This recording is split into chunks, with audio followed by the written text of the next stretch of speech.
as you are joining, two things I want to make sure I tell you about. The Q&A button at the bottom of the screen is how we can interact, how you can ask any questions. I'm going to answer and save some time for the end to answer your questions. So as you have questions that come up, make sure you put those in the Q&A. And in a minute, I will share my screen and I have slides that I will walk through as we go through this masterclass. And so if you want to change how you are viewing me and the slides, in your upper right-hand corner, there's a speaker view or a gallery view, and you can kind of toggle between and put them side by side, or you can have my little picture in the corner of your screen as we go through that. So let's dive right in. I'm going to share those and get started. So, and if someone could just hop in the Q&A and tell me that you can hear and see me okay, that would be perfect. I'm just going to put the Q&A over here. Perfect. Thank you. Okay. So I'm going to share my screen here and we're going to get, we're going to get going. All right. So today we are talking about how to make your habit brain. Oh, thanks. I see a bunch of you saying you can hear and see. Perfect. Thank you. So we are talking about how to make your habit brain. Backwards.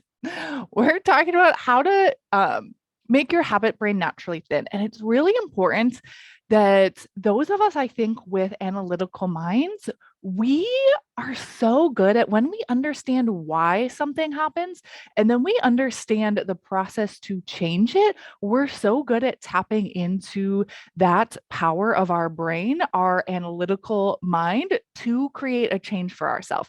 And so I'm gonna, in the first half of today, I'm going to share with you how to make your habit brain naturally thin. I'm going to share with you why your habit brain isn't naturally thin yet, so that you understand what's happened, so that you understand why the process that I'm going to walk you through is how to really retrain it in the simplest, fastest way, so that you can have a naturally thin habit brain, so that you can finally put an end to counting calories forever. So a brief introduction, if you don't know me, if you're not familiar with me, my name is Laura Dixon. I'm a certified life coach and health coach and weight loss coach. And I'm a former CPA, and I've really dedicated most of my adult life and some of my childhood life to understanding how our brains work and how our brains work, especially, sorry, I'm just going to move something, especially in regards to food and how we use food, how we think about food. I'm a former diet obsessor. I used to train for marathons and I was obsessed with working out. I was obsessed with dieting. And especially because I have an analytical mind, my brain was so drawn to counting calories, counting points, like having an Apple Watch and like neurotically like tracking what I was doing. And I couldn't understand how I was so successful in my career. I was a CPA and I was a director at a Fortune 500 tech company before I was 30. And I couldn't understand how I could be successful there, but how I struggled so much with my weight and how I just was obsessed all of the time with food and losing weight and struggling with my weight and watching my weight go up and feeling really out of control. And so I'm going to share with you some of that journey today, but that really has allowed me to understand how my brain works, how our brains work, so that we can really utilize the power of our brains to become naturally thin, so we can stop the obsessing, we can stop the franticness and the exhaustion on the other side of it, so that we can free up that mental energy to enjoy our lives, to enjoy being in our body, because we doesn't have to be so hard and we don't have to spend our lives worried about this. So, how to make your habit brain naturally thin. So right now, your brain, sorry, why is this not working? So right now, your brain is what I call an unhappy diet brain. So I'm going to lay the foundation for our brains and how our brains work. And sorry, I'm just going to move the Q&A out of the way. And so if you as I go through this, I mentioned for everyone joining, put any questions that you have in the Q&A button, and I'm going to leave some time for the end, and I'm going to go back through and answer your questions. So as you have questions, simply put them there, and we will work through those and talk through all of those at the end. So right now, your habit brain is simply an unhappy diet brain. And here's what I mean by this. We have two parts of our brain. So we have that we're going to talk about today. We have more parts than that, but we're going to talk about two main parts of our brains today. We're going to talk about our prefrontal cortex, which is the part of our brain that allows us to imagine. It's the part of our brain that allows us to imagine what it's like when we reach our naturally thin weight. It's the part of our brain that allows us to visualize and feel what it's like when we can just put on any outfit and it always fits and we don't have to obsess and worry about this anymore. It's the same part of our brain that allows us to imagine going on a vacation when we're not there yet.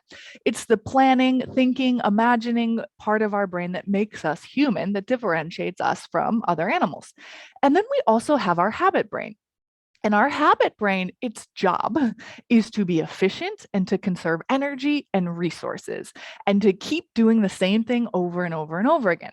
And it's also an amazing part of our brain because it thankfully allows us to not exert energy and effort walking every day. We just have habitualized that. We know how to do that, right? We aren't born knowing how to do that, but we know how to do that. And now we can just do it, right? It's the part of our brain that allows us to drive home and not really think about like exactly how to drive and all of the directions that we need, right? So it's this part of our brain that allows us to habitualize and form habits around things that we think about, how we feel, and behaviors that we have so that we can free up mental energy to spend it on creating or working or right being with our families, whatever we want to do. And so when we have what I call an unhappy diet brain, what's happened is we have a habit brain that has learned diet behaviors. And we may have learned those very early on in childhood, and then we diet as we get older, and then we count and we restrict and we do all the diet things. But simply what's happened is we've trained our habit brain to be a diet brain. But our prefrontal cortex wants us to be naturally thin. And so they're at odds with each other. And the other thing that happens then is your body wants to be naturally thin. Your body wants to feel energized and optimal, and your body wants to feel comfortable. Your body wants to reach its naturally thin weight. Your body has the roadmap to get there. But then you end up with a naturally thin I can't talk. A naturally thin prefrontal cortex, a naturally thin desire for your body, but you have this old diet brain, this thought pattern that's kind of at odds with it all of the time.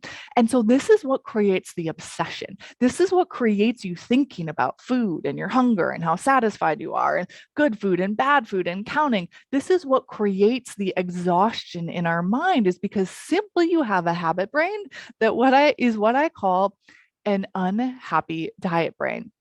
But today I'm going to teach you how to use your habit brain to let your body reach your naturally thin weight. Your body is designed to operate as energized, as optimal, as comfortable as possible. And so that's your body's desire. And so we're going to use and harness the power of your habit brain to let your body lose the weight and stay there easily without ever needing a maintenance mode. All right, so I want to talk a little bit about why your habit brain isn't naturally thin yet. And we're going to focus on three things. We're going to talk about dopamine, we're going to talk about the diet obsession, and we're going to talk about willpower as being a badge of honor. And willpower is this great thing. It's a great skill that we have, but when it comes to losing weight and dieting, willpower is not the answer. Because if it was, we would all be at our weight that we wanted to be at and be able to stay there easily. But willpower is not how you lose weight and stay there without continuing to need willpower to stay at the weight you want to get to. So let's talk about dopamine. So dopamine is a neurotransmitter that we all have in our brain, and it drives habits that have kept us alive for decades and thousands of years, probably hundreds of thousands of years since we've been alive that long. So dopamine is a neurotransmitter in our brain that reinforces behavior that keeps us alive. So dopamine is released when we do things like satisfy our hunger, when we're cold and we go to get warm, right? We have that comfy, cozy feeling. That's dopamine happening. When we satisfy our thirst, when we have sex, and right, that leads to procreating. When we do these really instinctual, primal things for our survival, like eating, staying warm, drinking water, having sex, touching other people, feeling connected to other human beings. That's how we kept our species alive as before we had the warm, comfy houses with pantries and cabinets full of food. And so we all have this dopamine that's released, but what has happened today is that we have a over and an excess release of dopamine often when we consume a lot of the food today, right? So food manufacturers aren't dumb. They know that this happens. And so especially when we eat processed food and refined food, let's say when we were hunter gatherers, we would go and eat food, right? And the dopamine was what allowed us, it rewarded us for eating. So when we had to go out and put our body in harm's way with whatever elements were there with us, right? With threatening animals, with weather elements, we had to go put our body in harm's way to be able to eat. We got a reward for doing that. So it kind of got us to overcome our fear so that we would eat and stay alive, right? So the dopamine effect that we get from food that we would have eaten, let's say on a scale of 1 to 10, it had a dopamine release of a 3 to 4, right? But now, the way that a lot of our food is made, it creates a dopamine release of like a 12 on a scale of 1 to 10. So, what happens then is our brain is like, oh, that's really important. I should keep doing that. And so, then what happens is our dopamine habitualizes that behavior, right? Our habit brain has literally has the thought process, which is simply a thought error, but that part of our brain just doesn't know it yet, that, oh, it's really important that I eat this sugar all of the time. It's really important that I eat this, I don't know, bagel that doesn't feel good in my body. It's really important I eat these foods because it releases so much dopamine, and dopamine incentivizes our habit brain to habitualize certain things that we do. And so we have this dopamine, we'll call it problem in our brain.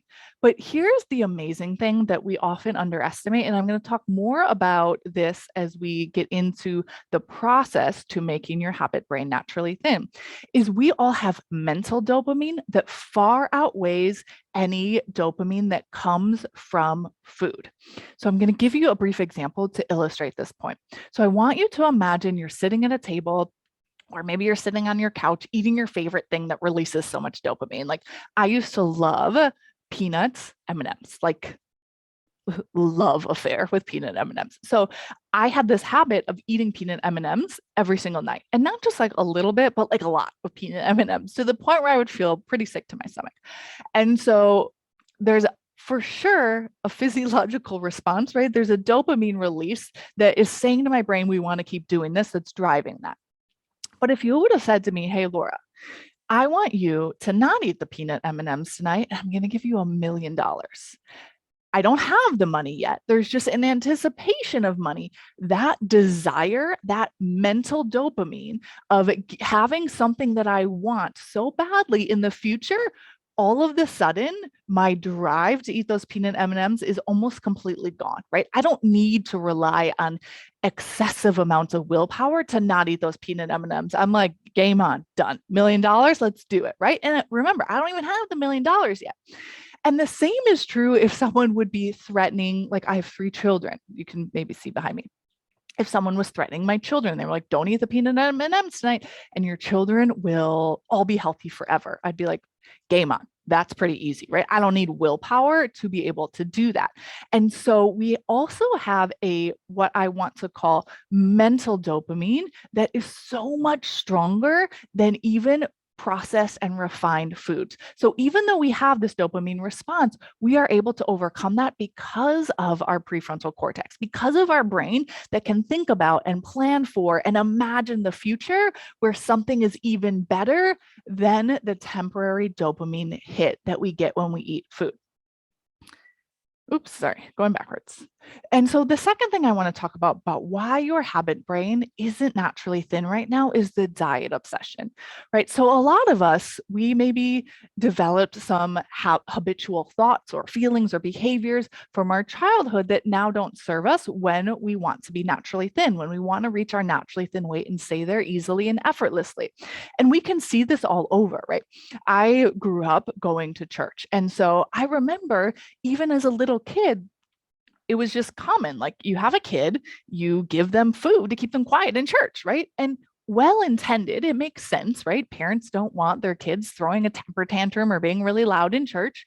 But what does that tell a little child's brain? And then you do that over and over again. It tells our brains as little kids, oh, when you want to be quiet, when you want a distraction, when you want some entertainment, food's what we do, right? And so we only need to do that a few times, and then our habit brain just develops that habit and it carries forward with us. And so then let's say something like that happened, right? And we all have different thought processes and feelings and behaviors in our habit brain that don't serve us, but then we want to lose some weight and we're like, okay, great, I'm going to go on a diet, right? Seems like that's what everyone does.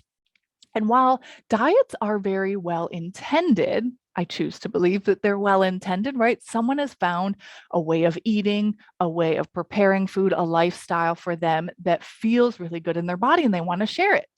But what happens when you're dieting all of the time, and especially when you're doing diet after diet after diet, is you're using someone else's brain, someone else's prefrontal cortex that they've then habitualized.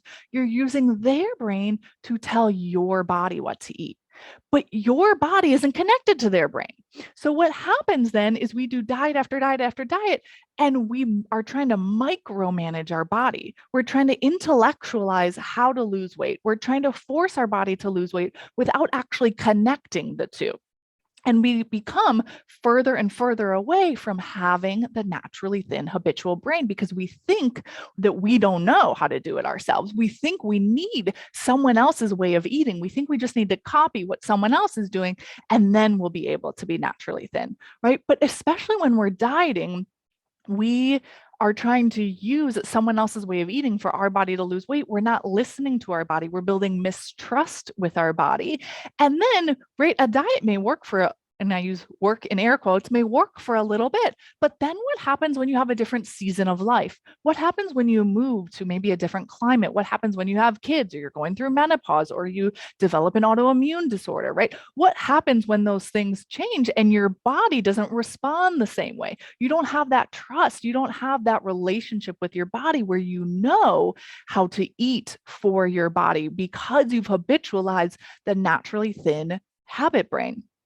And the naturally thin habit brain doesn't mean you eat exactly the same way all of the time.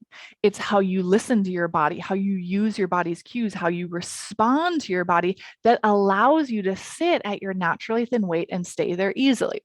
And the other thing I just want to mention with dieting is those of us that have especially analytical, I see this a lot in analytical driven, go-getter, ambitious women, is like counting calories makes sense to us, right? Our brain is like, that makes sense. I remember first understanding calories and hearing about, right, calories in, calories out. And you're like, I mean, it makes sense. Your body burns energy. And so you want it to burn more than you're consuming. So simply count calories, right? And while it does make sense intellectually, and we can understand that, of course, in the process of losing weight, the process of losing weight is your body burns excess energy and you burn more energy. It releases more energy than you consume.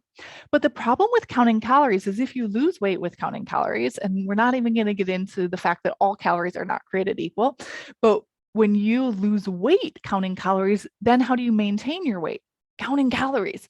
And our habit brain does not want to keep counting calories in the way that we often do when we're losing weight. And our naturally thin prefrontal cortex doesn't want to keep counting calories. It's something we have to continue to do. It's not something that we can habitualize easy without having a lot of effort because we always have to be on the lookout for counting calories and we're not instead listening to our body.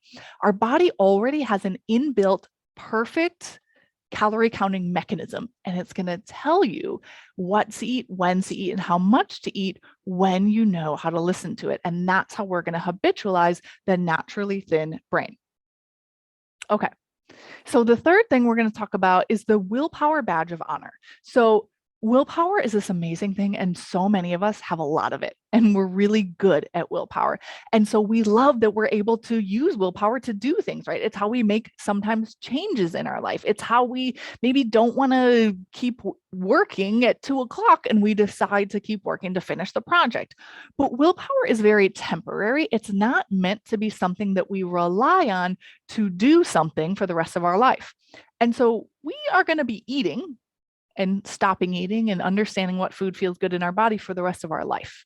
And so if we need to use willpower to do that, it's going to be so exhausting, right? This is why so many of us lose weight and put it back on and lose weight and put it back on. And why no amount of willpower seems to be the answer to losing weight and keeping it off easily and effortlessly is because willpower is intended to only be something we use temporarily, not something we need to rely on forever. And in our habit brain responds to willpower in a way that will never create a permanent, effortless change for us. So when we use willpower, what happens is, right, we have our prefrontal cortex and then we have our habit brain.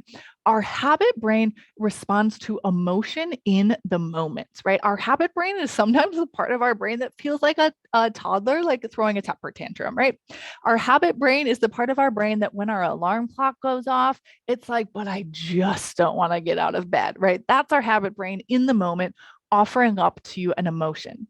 And when you use willpower, what you do is you're telling your habit brain by not changing it, you're telling it, I'm just going to power through you. But it doesn't actually make a change. So when you use willpower to try to override your habit brain, you're not actually changing what's happening in there in the first place. And we're going to talk about how to make that change. But actually, when you use willpower, what you're telling your habit brain is, oh, I'm just going to try to force my way through that habit instead of, right? I'm going to go back to my example of eating peanut M&Ms at, let's say, 8 o'clock every night. When I try to willpower my way through or substitute another distraction, I'm not actually changing the underlying subconscious thought pattern that's habitualized there. I'm just trying to ignore it by using a bunch of willpower, and it doesn't make a change. And we all know this is true because we've all tried it time and time again. Sorry, I keep going backwards. So the solution is to simply retrain your habit brain.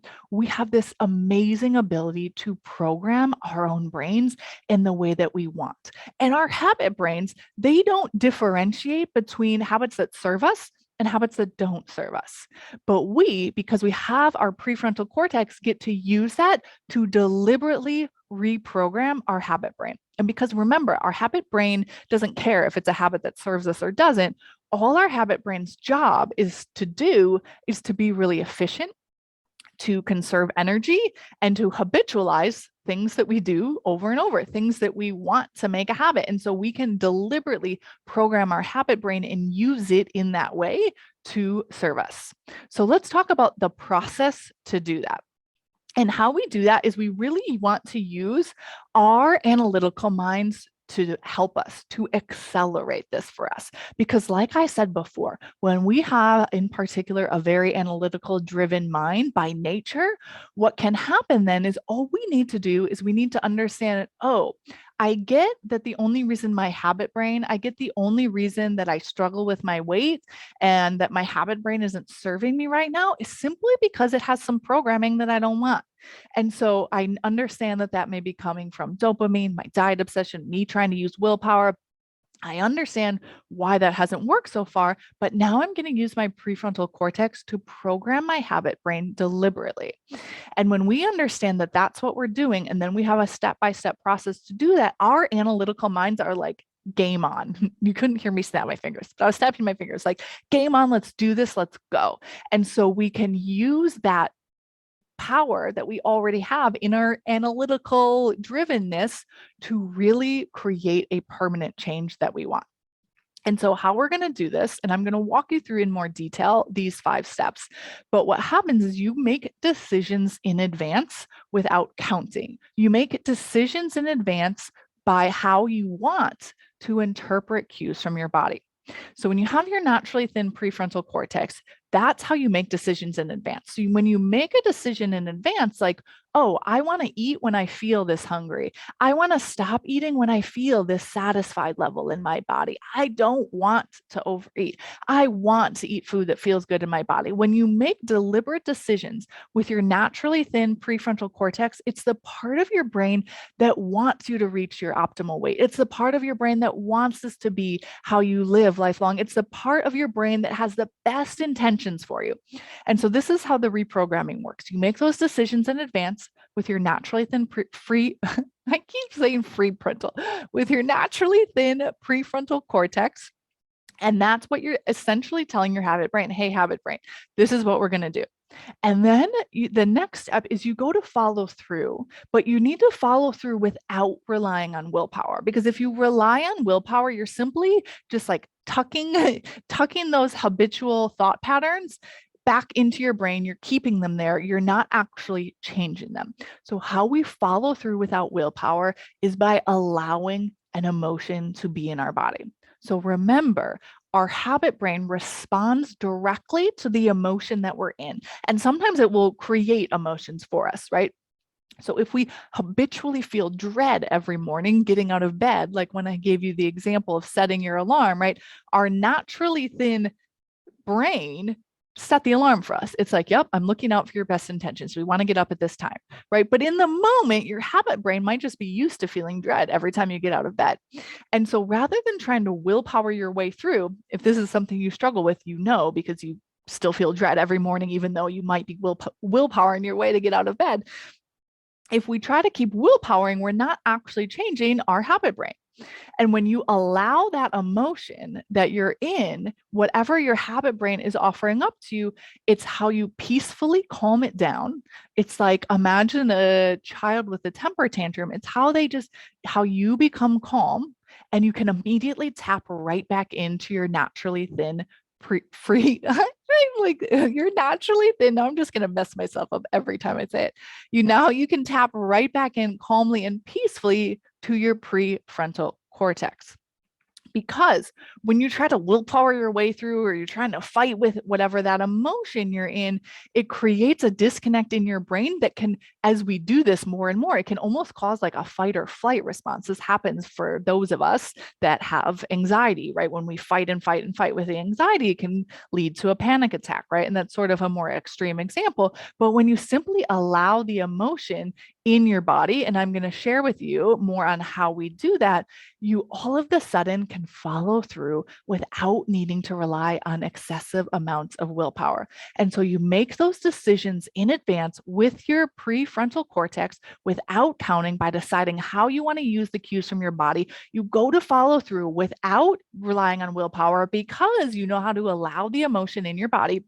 And then you evaluate your progress with your naturally thin prefrontal cortex again, right? So you see, how is this going? How do I feel in my body when I eat certain food? And you take all of the kind of the mental ups and downs out of it, as well as the physical ups and downs out of it. And you evaluate your progress and you make changes always by using your prefrontal cortex. And your habit brain gets on board really quickly with the way that your prefrontal cortex is thinking because you go to follow through. And especially when you follow through without willpower, your habit brain learns, oh, so these old habits you seem to be not doing anymore. Now I'm going to do these new things that you're doing, right? Remember, your habit brain's only job is to habitualize thinking, feeling, and behaviors that you repeat.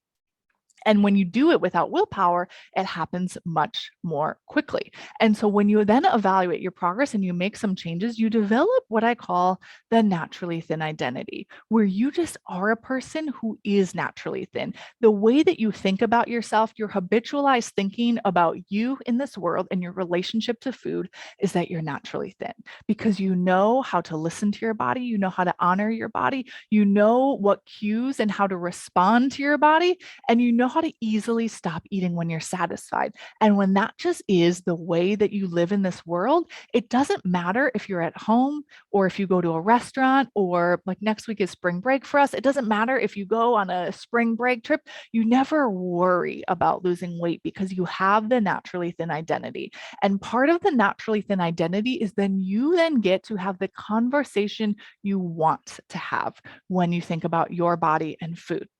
So often I hear people say, I just never want to think about this ever again.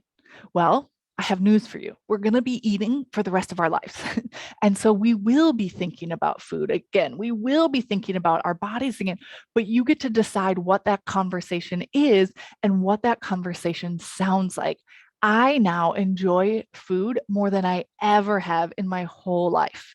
And I think about it way less, right? So, what conversation do you want to have when it comes to food? What conversation do you want to have when it comes for your body? And so, when you do this, when you make decisions in advance using your prefrontal cortex, you follow through without willpower because you know how to allow emotions in your body. You evaluate your progress with your naturally thin thinking, and you have the naturally thin identity. You get to have any conversation that you want when it comes to food.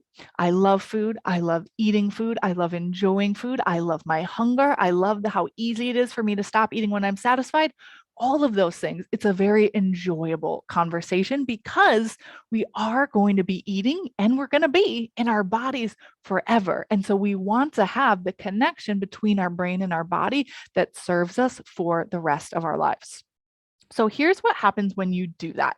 You make a permanent change and you actually shorten the time that it takes to make that change because you're not trying to like ram a change into your habit brain. It doesn't work, right? If it did, I would be like, let's just ram it in there as fast as we can and like, right, make the change. But we all know that relying on willpower doesn't work when we're trying to make a change. So when you go through this process, you actually shorten the time that it takes to make a permanent change. And then you get this enjoyable conversation around food in your body, right? Where it doesn't matter if someone has your quote unquote favorite food. It doesn't matter if you go to a holiday party and there's like a million different kinds of cookies. Like you just get to be you. You get to be naturally thin you everywhere you go. You get to enjoy food. You get to know how to indulge in food. You get to know how to be at your naturally thin weight and maybe love exercise because it doesn't have anything to do with your weight and maintaining your weight, right? It's their peacefulness,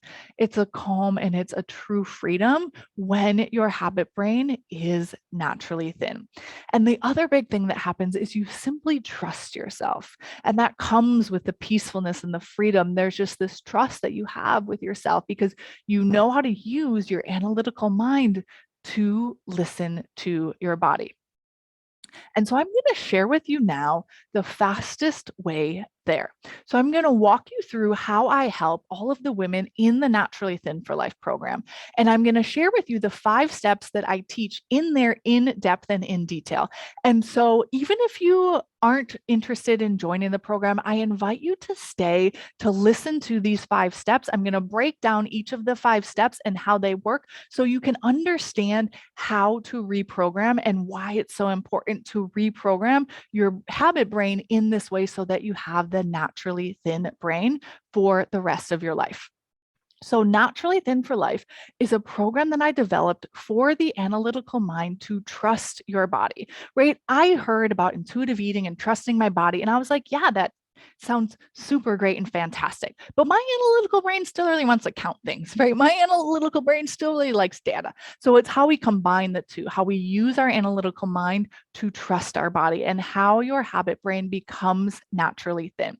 And in the Naturally Thin for Life program, and we'll talk more about this, you either become naturally thin, you reach your naturally thin weight and you stay there, or I give you your money back. And how the Naturally Thin for Life program works is you rewire your brain, you rewire your habit brain using what we've talked about, your naturally thin prefrontal cortex. And you can use and leverage your analytical mind to accelerate that change. There's a 5-step process that I'm going to break down for you here. And what happens is it happens in your brain in about 90 days or less. And it's different for different people, but the reason it can happen so quickly and why it doesn't matter if you struggled with your weight since you were a child. I remember using food to cope with my anxiety, like from some of my earliest childhood memories, right? Many of us have dieted for decades. It doesn't matter how long you've struggled. When you go through this process, you can really leverage your prefrontal cortex that wants you to be naturally thin, your body that wants you to be naturally thin, and use both of those to reprogram and retrain your habit brain in the way that truly serves you. So, the 5-step naturally thin process is this. You decide your buckets. Your buckets is simply a tool that I teach to combine using your analytical mind with your naturally thin prefrontal cortex. So this is how you make decisions in advance. So we talked before about the importance of making decisions in advance because you turn on your prefrontal cortex, you use your prefrontal cortex, but rather than making decisions in advance with decisions like, oh, I'm going to eat 1,200 calories today, or oh, I'm going to eat in a 4-hour eating window. You make those decisions in advance with how you're going to interpret the cues from your body. So you make those decisions in advance by deciding how hungry you want to be, what food serves you, without ever counting, without ever restricting yourself, without ever forcing yourself to like measure 1 cup of rice and half of a chicken breast, right? None of that. And how you want to feel in your body when you're done eating. You make those decisions in advance with a tool called the buckets. And I break down in the program exactly how to go through and make that decision process. And then you go to follow through on your buckets, right? This is where we'll say the rubber meets the road between your prefrontal cortex, the part of you that really wants to be naturally thin, the part of your brain that wants to listen to your body, and some of your habit brain. You go to follow through on those buckets, and sometimes there will be an emotion that comes up that has your habit brain saying, I don't want to follow through on that. Even though I know I'm going to feel so good, even though I know I'm going to eat food that tastes so good, right? Our habit brain does some kind of crazy things sometimes where, right? Like I will maybe want to eat something that I'm like, I love it. It's tasty. It feels so good. It's one of my favorite things to eat. I feel so nourished. And my habit brain, let's say, is like, I'm going to go back to my peanut M&M example. Like, nope. Instead of that, you should just eat 2 bags of peanut M&Ms, right? I know I'm not going to feel good after that, but our habit brain, right? Its job isn't to look out for our future. Its job isn't to have the best intentions. It's just its only job is to keep doing what it's always done, right? So you go to follow through on your buckets, your habit brain might offer up to you something different. And in that moment, you allow emotion. And I'm going to break this down. In particular, I'm going to break all 5 of these down, but you allow that emotion in your body to vibrate and pass through you. And your habit brain learns, oh, actually, maybe I do want to follow through on my buckets. You immediately tap right back in to your prefrontal cortex to peacefully and calmly eat in the way that truly serves you. And then you go through and you're going to evaluate objectively. I'm going to talk about how we combine external feedback, like numbers and data that our analytical minds in particular love, with cues from our body so that we have both as a way to really trust ourselves around food.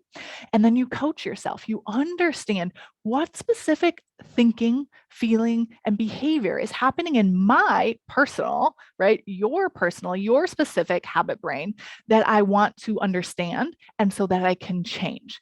And so when we do a typical diet, what we often do is we make some decisions in advance and then we try to willpower our way to follow through, and that's it. That's all we're doing, right? We make some decisions, we try to willpower our way to follow through. None of that leads to a permanent, lifelong, sustainable change. You need to combine all 5 of these steps to be able to be naturally thin, to reach your naturally thin weight and stay there easily and effortlessly. So I'm going to break down each of these 5 steps as I share this with you because I think it's really important to understand for your brain how this works, how this reprogramming process works. So when you decide your buckets, right? Like I said before, the buckets is simply a tool and I break it down step by step inside the program. But the buckets is simply a tool to listen to the cues from your body, to listen to your hunger cues, how to never fear hunger, to decide how you want to feel in your body when you're satisfied, how to know when you're satisfied, right? A lot of us, we don't even know exactly the way in which our body tells us. And so it's a way to learn how your body communicates with your brain, and you use your specific, your unique, naturally thin prefrontal cortex to make those decisions for your brain and your body. And so you make friends with hunger, you choose food that serves you, you find out what food serves you, right? Like you get out of the healthy, unhealthy, clean, not clean, low cal, high cal, macro, all you get out of all of that by simply just understanding what food serves you. Because food that serves you today may be different than the food that serves you a year from now, or if you get pregnant, or if you, after you have a baby, or when you're going through menopause, or like just tomorrow, right? The food that serves you is going to be changing. So you understand how your body communicates with your brain around the food that serves you, and you understand the optimal satisfaction levels for your body. You make those decisions in advance. You know how you want to feel in your body and how your body communicates with you in particular, telling you when you've reached that optimal satisfaction level. And the part of the magic of the buckets is that you're combining external feedback, you're using some data, we use some numbers, we use a hunger scale. You're combining that with the cues from your body. And so the analytical mind loves the plan and it loves the simplicity of it. And then you go to follow through on your buckets, right? So you made these naturally thin decisions with your prefrontal cortex, and then you go to follow through. And this is where your habit brain is going to offer up to you at all of the habits that don't serve you. And this is where you retrain your habit brain without willpower. So for example, when you hear the whisper of I'm done, right? A lot of times we have what I call the whisper of I'm done, where our body and our brain is like, hey, I think I'm good, right? And it's kind of a whisper at first because we're not used to answering it, but our brain is like, no, no, no, no, no. I'm going to have to put the kids to bed soon. Like, let's just keep eating and like push that off, right? Or our brain is like, oh, but it just tastes so good. I want to keep eating it, even though we're not going to feel super great if we keep eating it, right? When you understand, for example, the whisper of I'm done, and you go to follow through on your buckets to reach your optimal satisfaction level, you understand all of the habitual thinking that doesn't serve you. You understand why you want to overeat. You understand why your habit brain and your prefrontal cortex are at odds with each other, why the ways in which they're not aligned. Because when you know why they're not aligned, then you can simply allow the emotion, and we'll talk about evaluating objectively and coaching yourself to deliberately retrain your habit brain to get on board with how you want to live and be in your naturally thin body. And when you follow through on your buckets, it's when your habit brain breaks the pattern to become naturally thin. Remember, again, your habit brain just wants to help you out. Its job is to serve you. Its job is to be really efficient. And so when you break habits without using willpower, your habit brain's like, oh, okay, I see that this is just what we're doing now. I see that we only eat when we're hungry. I see that we don't want to be full like really full anymore, like Thanksgiving full anymore. Like I see that this is just what we do. And so when you follow through on your buckets, your habit brain learns. It's the process of the reprogramming that occurs. And then you really get to trust yourself because you know you can make any decision in advance and you can simply follow through on that decision without relying on excessive amounts of willpower. And here is where I think the magic happens is when you know how to allow your emotion. This is how your habit brain follows through without willpower. Because remember, willpower is trying to override and like ram through an emotion, which never changes your habit brain, right? Willpower, we only ever need willpower when there's something we want to do, but then there's a part of our brain that doesn't want to do it, right? When we want to get out of our bed, but there's a part of our brain that doesn't want to get out of our bed, right? We might need a little bit of willpower. But when our habit brain and our prefrontal cortex are on the same page, which happens so quickly when we learn to allow emotion in our body, we make a permanent change for ourselves. Because when we have an emotion, and remember, our habit brain responds directly to the emotion we're in. Our habit brain is like, this is what we need to do in this moment, just this emotion, right? It's all it cares about. It's like it has its blinders on. It is, right? It's like the little kid that can only see what is right in front of them. When we ignore our emotion, right, then we're like trying to tuck it away. We're trying to tuck it under the rug. That doesn't allow us to make a change. Or when we give into the emotion, right? So back to my peanut M&M's example, if I just try to willpower my way through, that doesn't make a change because I'm not rewiring my habit brain. And if I try to, if I give in to it, then I'm simply solidifying the habit. And so, whether or not we willpower or give in to a habit that we don't want, we're solidifying the habit. And so, there's an actual step by step process to allow emotion to vibrate in our body so that we have a third option, so that the option isn't simply ignore or give into, but we can allow and we can peacefully allow it to come and go. And there's a process that we can do this very intentionally. And there's a process that we can do this in a very short amount of time, like if we are at work, for example. And we already do this, and we do this with very easily with some emotions that we just really enjoy, right? Like we allow love in our body, the emotion of love, the emotion of connection. We're not like, oh no, I need to ignore this great emotion, this great feeling of love. And so all we need to do is translate that to emotions that have us wanting to overeat. And this is how you tap back into your naturally thin prefrontal cortex. It's how you end the frantic with the exhaustion on the other side of it, right? The like, I got to willpower, willpower, willpower all my time, all my way there, because you're only going to end up completely exhausted and fatigued from that. And that's not going to be a permanent lifelong change. And it's how you teach your brain that obsessing isn't necessary. This is how you feel calmer, how you feel more peaceful, and how that translates into your relationship with food. And then from there, you evaluate objectively. So you combine external feedback with body feedback. This is how you put an end to the scale mind drama, where the scale either makes or breaks your day. This is the part where you teach your brain how to use the scale as a tool to serve you, to simply better understand your body. So if you've been around me for any period of time, I've shared before that when I get my cycle, which I'm not getting right now because I'm breastfeeding our third baby that we had a few months ago.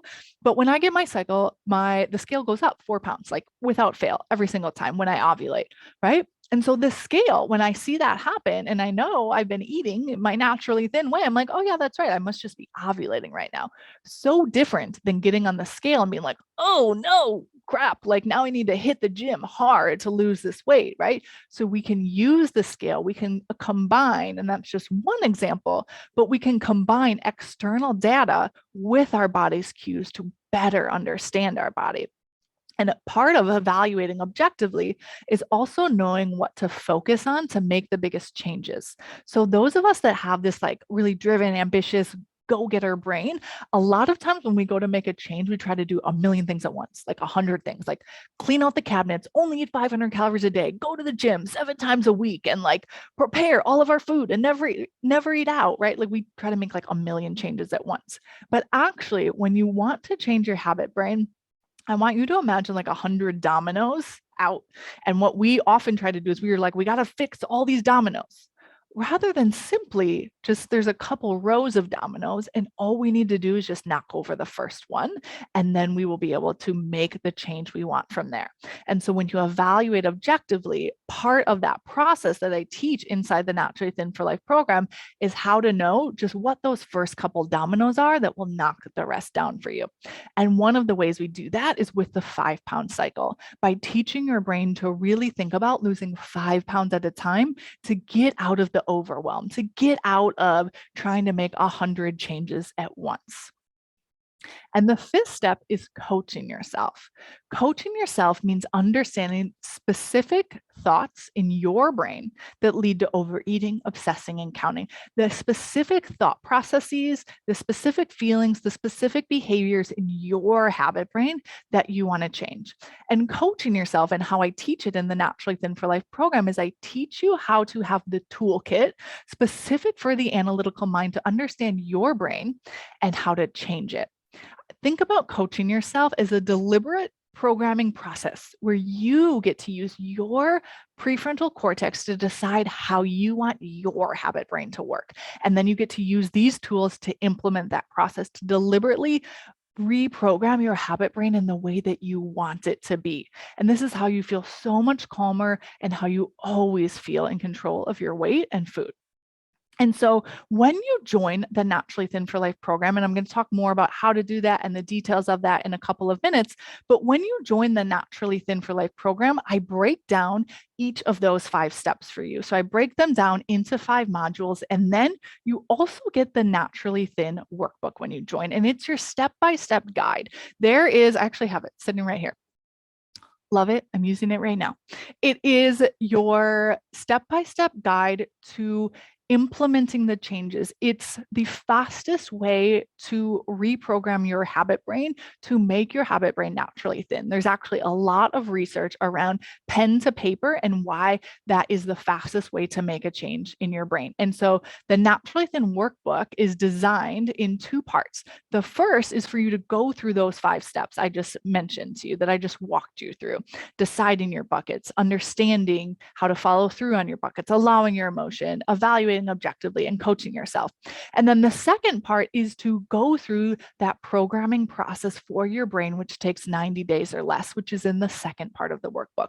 And the workbook is how you apply each tool specific to your brain and your body. And it's how you reach your naturally thin weight and you stay there easily with no maintenance mode. Maintenance mode implies that you're still trying to force yourself to do something, that you're not doing something that's habitual. But when you go through this process, when you use these 5 steps in combination with the workbook, it's how you reach your naturally thin weight and how you stay there easily without ever needing to, I'm using air quotes if you can't see me, without ever needing to constantly maintain. And then when you join the Naturally Thin for Life program, you get live coaching and support so that you can get any questions answered, any coaching. You can get the naturally thin perspective to help you with your naturally thin brain and make it specific to your brain and your body. And we do this inside the program in the form of live weekly calls where you can come to live calls, get any of your questions answered, get any coaching you need, and also in the form of 24/7 written coaching. So if you can't make a call or you have a question between calls, you can submit that in a written coaching form. And we have 100+ call replays in our archive. So you can go through by topic, and there's most likely your question has probably already been answered. And so you can go and find that all real time. And you get lifetime access to all of this when you join. I'm going to talk more in a minute about how to join and what that looks like, but you get lifetime access not only to the modules and the teaching and the workbook, but also to the live coaching and the live support so that it's always at your fingertips anytime you need it. And we also have an accomplishments page inside the program where you can hear from other women how they've had their success. You can be inspired by them and you can inspire other women with your success as well. And when you join Naturally Thin for Life as well, you also get the entire bonus course archive. So I have multiple courses in there that are bonuses that you can go through. They're standalone mini courses. So for example, we have the Debunking Myths course, where I share with you the 10 most common weight loss myths and how they typically slow people down in their weight loss journey. And I teach you how to overcome them so you can accelerate your weight loss. I teach you in the Naturally Thin Confidence course how to have just that calm confidence that exudes out of you.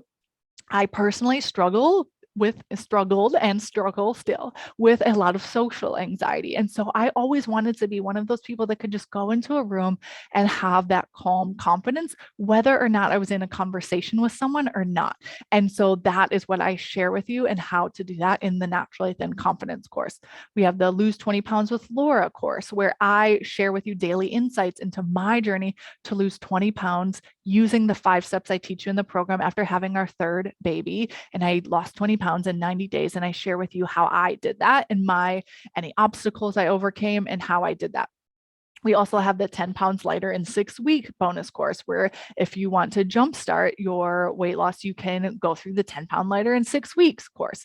And you get lifetime access to everything in the program. And you also get lifetime access to any and all future bonus courses.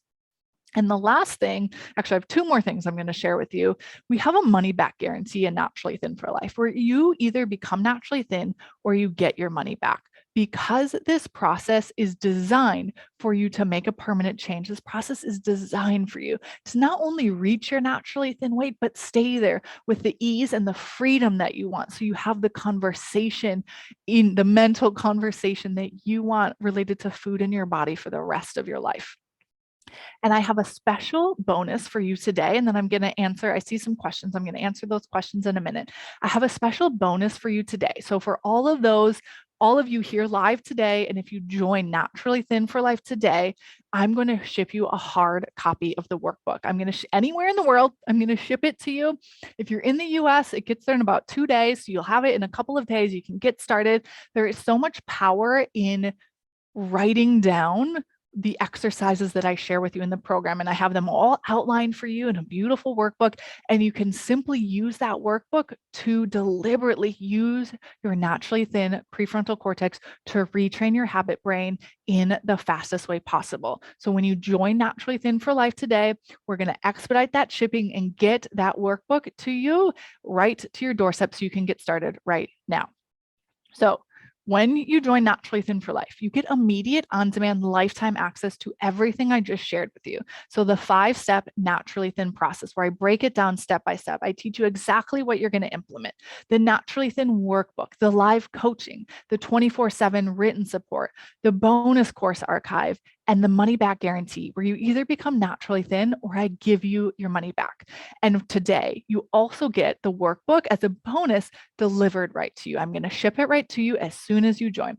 And to join Naturally Thin for Life, it's one payment of $3,000. And so you either become naturally thin or I give you your money back. And now I put the URL here for you to join, and it's long. So I'm going to read it to you, but it's also in your inbox by now. So during this, you should have received an email that will say in the subject line, link for the masterclass, and it's this link. And so you need to use, though, this link here or the link in your email to get the workbook bonus, to get the workbook delivered right to you. So that link to join is members.lauradixoncoaching.com. So it's members.lauradixoncoaching.com/NTL payment. That's NTL, Naturally Thin Life Payment -workbook. Now, like I said, I know it's long, so I sent you an email with a link so you can simply click the link. Make sure you use that link. That's how you're going to get the hard copy of your workbook when you join today. All right, so I'm going to go through a couple of the questions before we end. All right. Pull these up here. Okay, a lot of I can hear yous. Okay. So someone said, hang on. So someone said, I struggle to follow through without willpower. Every evening I put my kids to bed, I have an overwhelming urge for crunchy and sweet. I try to tell myself why I want to lose weight and why I shouldn't have the cookies or whatever, and the urge is just too strong and I usually give in. How do I break past this? Yes, so that is something that we coach on a lot, specifically in the program. But what I want to share with you here is something that I think is really important to understand, especially for those of us that have this strong urge or desire, and those of us that have I'm not saying you have anxiety, but a lot of people in the program experience anxiety, and there is a actual physiological calming response that happens, especially with things that are crunchy and sweet.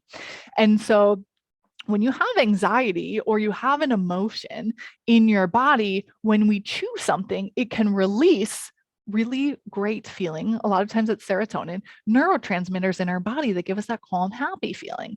And so what a lot of times we try to do is we try to tell ourselves, like what you're saying, I shouldn't have these. I don't know why I want these. Like, I don't want to give in, right? It's like you're still trying to willpower your way through, compared to the process that I just described of making a decision in advance, right? So you make a naturally thin food decision for yourself about how you want to eat in the evening, right? And in Naturally Thin for Life, that doesn't mean kitchen is closed at 7 o'clock or whatever. Like, I eat chocolate pretty much every night without fail, right? So you get to make those decisions for you, but you have the trust of knowing you'll follow through on those decisions when you practice and you know how to simply allow emotion in your body and allow that emotion without relying on willpower. Allow that emotion by teaching your habit brain in that moment how to be present with that and not respond to it by giving in, just habitually giving in, right?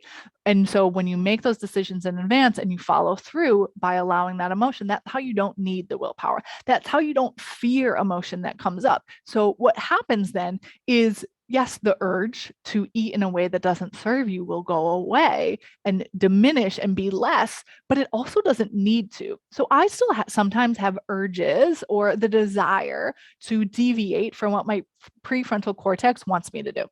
So for example, my husband and I went out to eat last week, and when I eat gluten right now, I'm right now experiencing a candida overgrowth. And when I eat gluten, it like flares up. I wake up so bloated, so swollen. Like I know I am going to feel terrible. And there was bread there. And I just saw my habit brain be like, we love bread. We could just have a little bit of bread, right?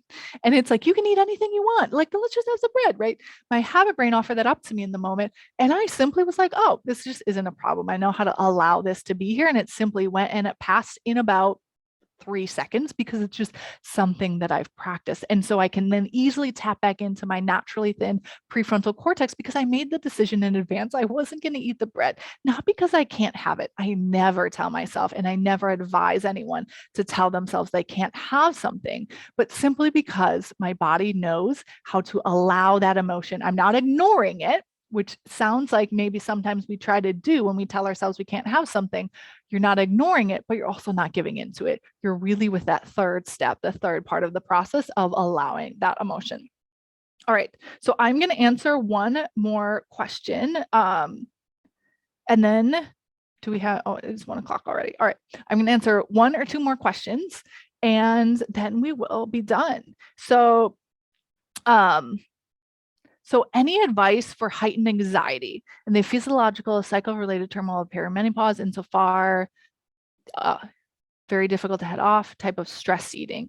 Okay, yes, it's a matter of being even more diligent about processing emotions. So a lot of thoughts come to mind, right? But processing emotion is something you can habitualize as well, right? It's something we do deliberately. It's something a lot of us need to develop as a skill, but then it can become something that truly also becomes habitual in your brain, where you can just process the urge to eat in a way that is outside of your naturally thin eating, and that just becomes very habitual and easy for you.